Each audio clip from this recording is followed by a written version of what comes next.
Okay, so we're running. We'll pretend there was a jam. Operator wants to go in there. Hit request to enter.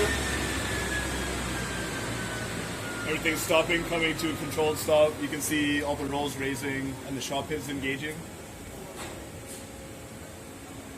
This is my status of all the unlock conditions.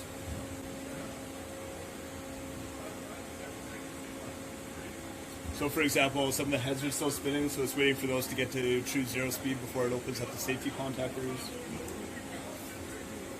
Okay, so all my conditions are made. I can see that both zones are unlocked. And I can open the door.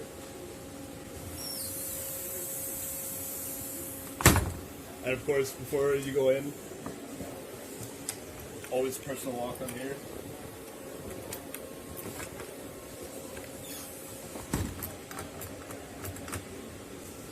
And this is going to prevent resetting the system. With any of these doors open, it's not going to allow a reset.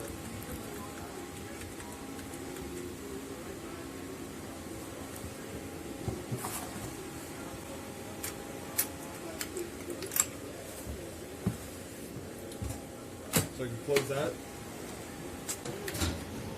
I can reset my first zone, reset my second zone, and now the planer can run again.